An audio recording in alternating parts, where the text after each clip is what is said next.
CBS News contributor and Republican strategist Frank Luntz is in Detroit. He's done some more nationwide exit polling. Frank, good morning. Tell us what you found out and what is the most interesting and surprising thing from this election for you. Well, as we talked about yesterday, this was not an election about Barack Obama, but it wasn't even an election about Washington. What we found out is it's a complete rejection, frankly, of those who want to do more in government. That no matter where you look, the public is saying enough is enough. Do less and do it better. I'm going to give you 3 statistics. First, when we asked them what was the reason for why you voted, the #1 reason was to send a message to Washington to make the change that the public deserves. Only 25%, 1 out of 4 voters, voted to send a message or to refuse to support Barack Obama. Second, and I think that this is dramatic, 42% voted against the candidate for Senate. 4 out of 10 voters said that it's not that they voted for someone, it's that they voted against someone. And the third is that the public genuinely wants the American people genuinely want Washington and government to work together in compromise. The survey was done for each American dream, and the message, Charlie, is clear. Now that you won, start to govern, start to lead, and start to get things done. All right, John, so where do the Republicans go from here? How will they work with the president and vice versa? Well, I think they have to basically, as the strategists and leaders in both the House and the Senate say, is that they are now being watched, and they have to show that they can govern. And that, I think, based on my initial conversations, does not mean grand, big things. They need small trust-building exercises, not just necessarily to begin the process of working with the president, but to deal with the challenges within their own party. It's wonderful to win, but then everybody thinks they know the new way for winning. The new way forward. And so you're going to have one group of Republicans that want to go this way and another group that goes that way, and the leaders are going to have to build a coalition and say, okay, let's move forward together. And that's tricky. And that's why you have leaders.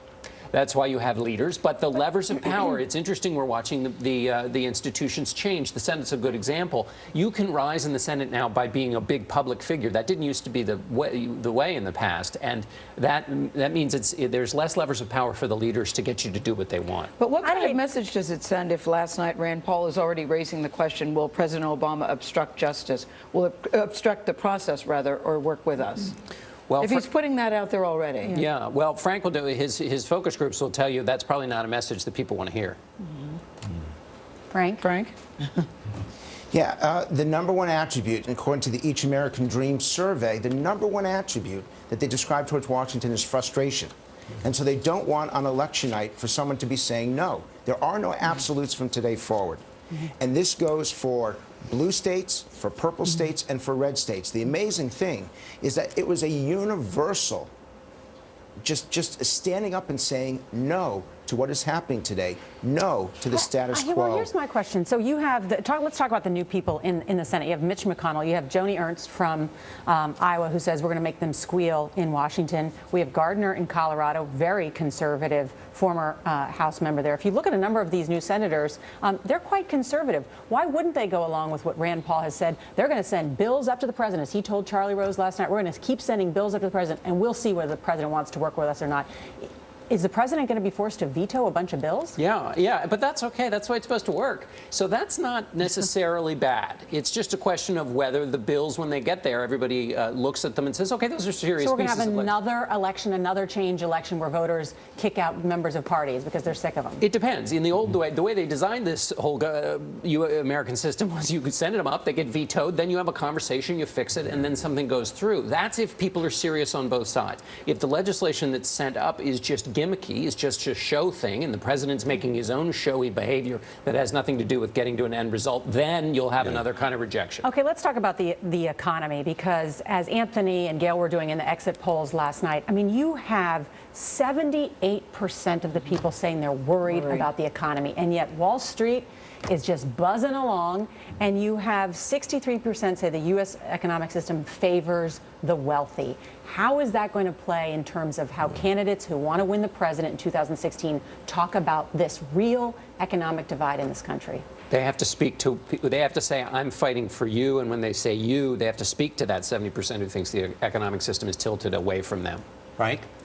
And what they're looking for is a government that is more efficient, more effective, and spends less. This is overwhelmingly the top two priorities. It's actually not changing Obamacare. It's not ISIS. It's not Ebola.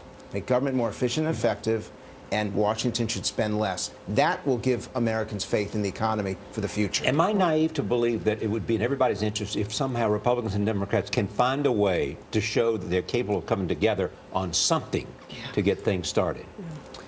It would be, well, no. Hope springs eternal. Yes. Well, you can but I mean, see. no, let's say we can do this and we can build on it. Well, you can. Let's look at the specific interests of each side. The government, the Republicans say they have to show they can govern, right. And the president's got to worry about his legacy. Right. And what's the last thing they're going to be thinking about when he leaves office? I'd like to see a meeting where the president says, "What do you want?" And then they say, "What do you want?" Then we try to find a way out. All right. Frank Luntz, yesterday when you left us, you said don't trust Republican pollsters. You're not saying that today, Mr. Luntz. Very good to see you. Good to see you. It's wonderful to see you all, too. All right, John from Detroit. Dickerson. Thank you, John Dickerson from Detroit.